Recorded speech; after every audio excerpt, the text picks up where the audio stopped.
Bonjour à tous et bienvenue sur boursicoté.com pour cette nouvelle analyse technique du CAC 40 en clôture avec une séance qui reste encore une fois dans des zones de range telles que nous l'avons désormais depuis quelques semaines puisqu'on aura passé quasiment tout l'été ici dans des limites entre 7090 et 7500 points avec une zone ici d'équilibre autour de la zone des 7300 points avec donc une séance qui a marqué un gap haussier par rapport à la dernière bougie, donc celle de vendredi. Ce gap a été comblé assez rapidement. On est venu ici encore une fois tester la zone des 7335 points avant de venir en clôture à 7324,71. Le CAC 40 gagne ce soir 1,32% par rapport à la clôture de la séance précédente. Donc il s'agit d'une petite séance de reprise, mais qui vient quelque peu invalider l'avalement baissier que nous avions eu ici, qui nous avait donné un fort signal. Vendredi, je vous disais qu'on était dans la poursuite, puisque d'après la loi de Dow, on voyait qu'on était ici sur une bougie baissière, mais on infirme plutôt cette dynamique, puisqu'on revient ici marquer un contact sur la zone des 7335 points.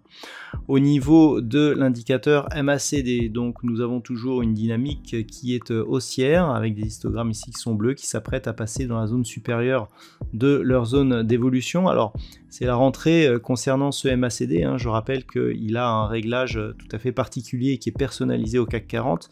Je reviendrai sur ce MACD durant ces prochains jours, car il donnera lieu à un algorithme de trading que vous pourrez connaître prochainement. Donc, nous sommes ici dans une configuration qui, d'un point de vue très court terme, semble vouloir être haussière. Ça sera confirmé en cas de rupture de cette bougie ici, donc du plus haut de cette bougie à 7344 points. Et pour l'instant, on reste ici dans un biais totalement neutralisé d'un point de vue un peu plus moyen terme. Au niveau du palmarès des valeurs, alors nous avons quelques hausses intéressantes avec notamment Téléperformance qui gagne 5,1% aujourd'hui, BNP Paribas plus 2,04%, derrière Capgemini, Hermès ou Worldline gagne moins de 2%. Au niveau des plus fortes baisses, pas de valeur dans le rouge aujourd'hui, nous avons quelques faibles hausses, donc Carrefour plus 0,14, Engie plus 0,28 et sinon Danone, Orange et Sanofi autour de 0,5%. Donc on le voit, une belle dynamique qui a été, je dirais, motivée en partie par des nouvelles plutôt rassurantes du côté de la Chine concernant les marchés financiers.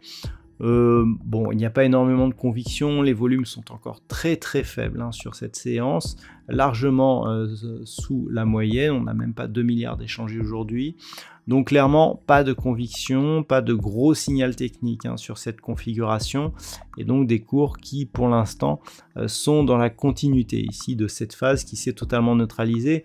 Vous voyez, on est dans cette zone ici d'évolution depuis le gap que nous avions eu ici où on venait un petit peu de plus haut. On avait eu ici cette dynamique haussière et depuis il semblerait que l'on soit dans une petite phase de consolidation. Je dirais même par rapport au moyen terme ici, on avait cette dynamique et puis depuis quelque part on est sur cette phase de consolidation. Alors c'est une consolidation qui n'est pas très puissante, on pourrait presque dire horizontale, mais elle est légèrement baissière, mais par rapport au mouvement court terme, elle s'inclut totalement dans la continuité de ce mouvement. Donc pour demain, ce qu'il faudrait surveiller, c'est tout simplement une éventuelle poursuite avec une cassure ici de la zone des 7335 points. C'est au-delà des 7380 et surtout au-delà des 7000, alors soit le plus haut ici de cette bougie, donc proche des 7460 points, soit les 7500 points que l'on recommencerait à avoir de gros signaux haussier. Déjà avec un contact avec la bande de Bollinger supérieure, ça serait, je dirais, ça serait pas mal. À la baisse, je dirais que tant que l'on est au-dessus des 7175 points, c'est toujours très neutre. On aurait une vraie conviction baissière en cas de cassure ici de cette zone des 7090 points. Voilà donc ce que l'on peut dire sur l'analyse technique du CAC 40 pour ce soir. D'un point de vue statistique, nous sommes toujours dans une configuration plutôt baissière. C'est un peu moins marqué que ce que nous avions vendredi, le nombre d'occurrences remonte, mais globalement ça reste baissier dans une, je dirais, dans une configuration assez lente, hein, petite baisse progressive, pas d'accélération baissière forte, hein, prévue en tout cas par les statistiques, mais plutôt quelque chose de continu qui pourrait nous ramener durablement sur la zone des 7175 points. Voilà donc ce que l'on peut dire pour ce soir. Je vous souhaite de passer une très bonne soirée. On se retrouve dès demain pour d'autres analyses techniques, toujours sur le site boursicoté.com.